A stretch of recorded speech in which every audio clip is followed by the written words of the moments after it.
G'day guys, Rubber Kitty here. Yes, the lights are on and it's still dark because it's an early morning and it is cold. I said an awesome hello to a gentleman who's working in South Bank Parklands, cleaning out the bins. So anyways, feelings, emotions and actions, where it's been defined, and I've got a definition and some explanations about feelings and emotions.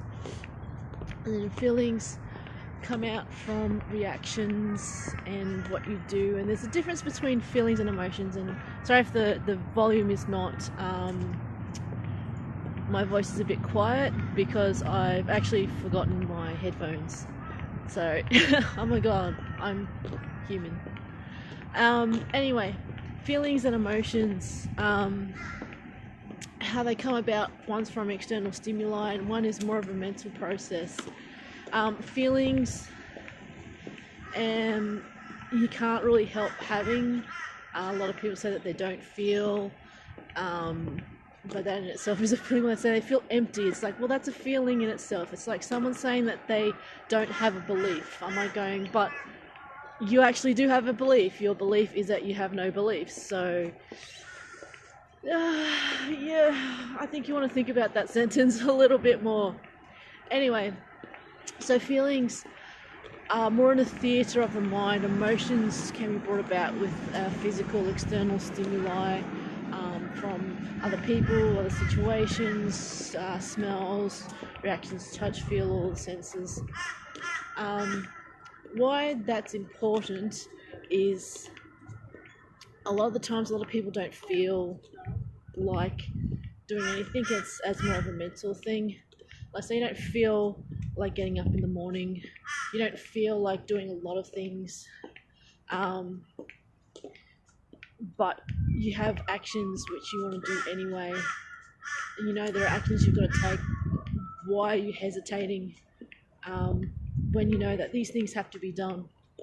And the longer you delay, the more you will actually feel stressed because you know you should have done it. So feelings do play out in your mind, a lot of the mental things, and a lot of people get feelings and emotions mixed up. And it's important for you to sit down and clarify what you're feeling as opposed to the emotions that you're having. What is brought about externally from, other things that will influence, the emotions will influence how you're feeling. So you can say, I'm feeling this now, why did I feel this? I'll go back to this emotion that I'm having. What brought about that emotion? Was it a situation? Was it a word? Was it a thought? Was it an actual smell? Was it somebody or a situation or something that reminded you of whatever it is you're feeling, good or bad, positive or negative? And the thing is, feelings are there for a reason, even bad ones. They're there to help you realize something in life. They're not, I would say, completely bad, but they're something I saw the other day or listened to the other day, is that a lot of things are not strictly good or bad. They're either useful or not useful. So is this feeling useful for you? Is this process, is this whatever it is it useful to you as a person moving forward, doing what you want, living your life? If not, well, you can do something about that, and realizing that is quite a powerful thing.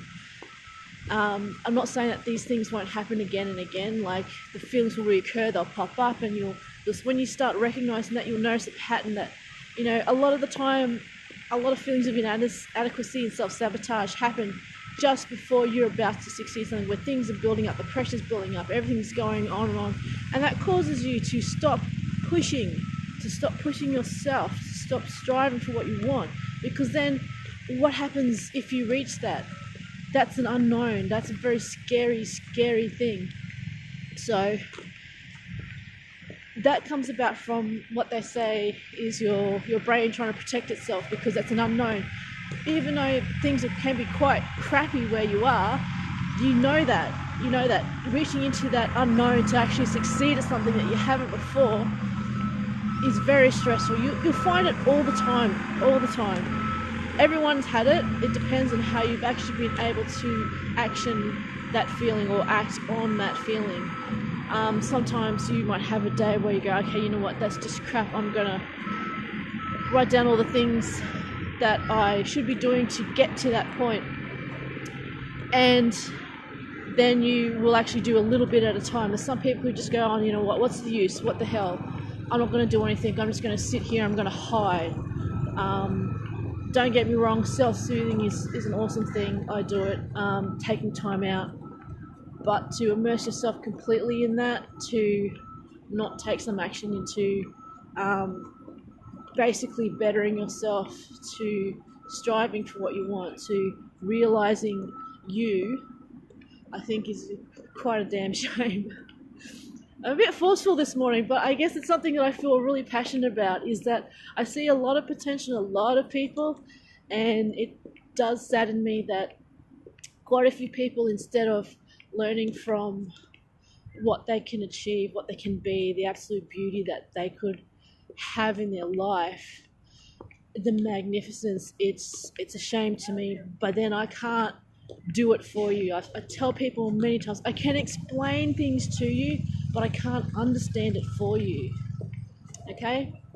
So feelings and emotions, when you come across not necessarily a negative time, but even a happy time, if you can enjoy that, and then later on when you think about it, think, okay, that was an awesome feeling. What are the emotions? What are the actions that brought it about? Is it useful to me? You know, how does it make me grow as a human, as a being? And just sort of make a little note. I encourage a lot of people to have a journal, like an actual written journal, guys. Second to that is an actual like voice journal or a notes, Google Notes. Because if you type something out on a computer in text, you can always go back and edit it later on. Whereas if you write something physically, that is putting a lot of your emotions, a lot of thought into it at the time. And when you're actually voicing it, it's a sequential event, which is a lot harder to edit than just plain text on paper. So have a think about your feelings and emotions and what actions you do and don't take to bring those about, and what you can do to improve or you make it more useful or not useful if it's for you at the time. And I'm going to hopefully warm up. I'm going to continue my walk and enjoy the sunrise. Okay. Anyway, if you have any comments or any topics you'd like me to think about, or want my opinion on or anything, just comment below. And yeah, I'll see you guys later. Love yous.